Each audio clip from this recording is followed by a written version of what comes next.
வணக்கம். தாவரவியல் பேராசிரியர் ராஜசேகர் பேசுகிறேன். இன்று நாம் பார்க்கக்கூடிய மருத்துவ தாவரம் எதுவென்றால் நுணா.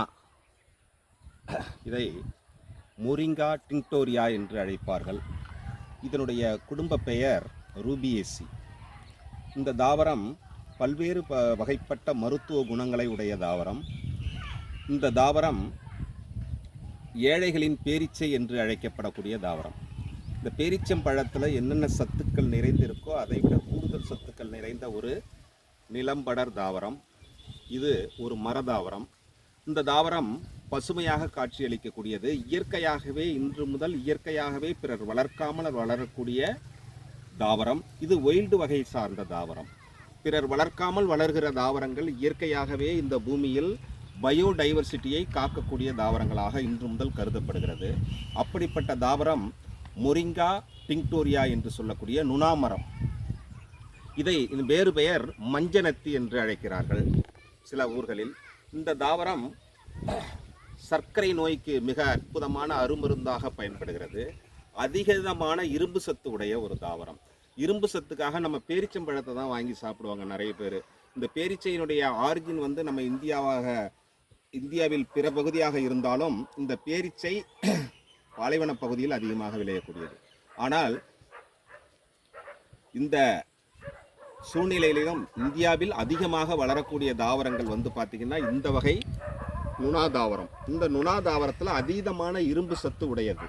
இந்த இரும்பு சத்துக்கள் எளிதில் செரிமானம் செய்ய ஆகக்கூடிய ஒரு சத்து. நீ பேரீச்சை சாப்பிட்டீங்கன்னா 8 மணி நேரத்திற்கு மேலே சக்தியை கொடுக்கும். ஆனால் இந்த பழங்களை சாப்பிட்டால் உடனடியாக சக்தி கிடைக்கும்.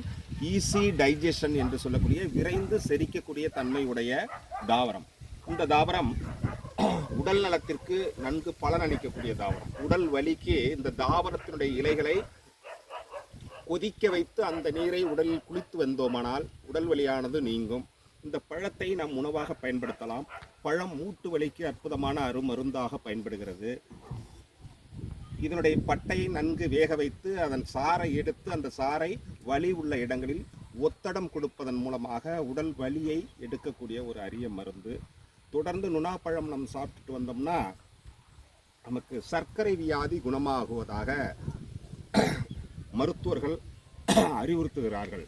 அப்படிப்பட்ட மருத்துவ குணம் வாய்ந்த நுணா மரத்தினுடைய பயன்களை தெரிந்து கொண்டு அதை பயன்படுத்துவதன் மூலமாக நாம் மிக அதீதமான விலையுள்ள ஒரு இரும்பு சத்து பொருளை பயன்படுத்துவதை விட நாம் இயற்கையாகவே அன்றாடம் வயல்களில், குளங்களில், கரை ஓரங்களில் கிடைக்கின்ற நுணாமரத்தின் பழத்தை பறித்து குழந்தைகள், பெரியவர்கள் அனைவரும் சாப்பிடலாம். இந்த பழத்தில் உடலில் ஏற்படுகிற கொக்கிப்புழு, சிறு குழந்தைகள் அதிகமாக இனிப்பு சாப்பிடுவதனால் குடலில் கொக்கிப்புழு ஏற்படும். இந்த கொக்கிப்புழு, இந்த பழத்தை சாப்பிட்றதுனால குடலில் ஏற்படுகிற கொக்கிப்புழு, நாடாப்புழுக்களை அழித்து நன்கு செரிமானத்தை தூண்டுகிறது. மற்றும் இந்த தாவரம் மலச்சிக்கலை குணப்படுத்தக்கூடிய ஒரு பழமாக இன்று முதல் கருதப்படுகிறது. மலம் இலக்கியாக பயன்படுகிறது. மலச்சிக்கலையும் மலம் இலக்கியாகவும் பயன்படுகிற அப்படிப்பட்ட நுணா மரத்தினுடைய பழங்கள் அற்புதமான மருத்துவ குணம் வாய்ந்தது. இதை நீங்கள் பார்த்தீங்கன்னா நுணாப்பழம் நகரத்தில் உள்ளவர்கள் இந்த நுணாப்பழங்கள் கிடைக்கலன்னா என்ன பண்ணுவாங்கன்னா அது ஒரு ஹெர்பலாக தயார் செய்து விற்கிறாங்க. அதுக்கு பேர் நோனி ஹெர்பல் அப்படின்னு பேர். இந்த நோனி ஹெர்பலை வாங்கி நாம் பயன்படுத்தலாம். அது விலை அதிகமாக இருக்கிறதுனால கிராமப்புறங்களில் உள்ளவர்கள் அனைவரும் இது நேரடியாக இந்த பழங்களை பறித்து உண்பதன் மூலமாக பல்வேறு விதப்பட்ட நன்மைகளை அடையலாம். பயன்படுத்துங்கள், பலன் பெறுங்கள். நன்றி, வணக்கம்.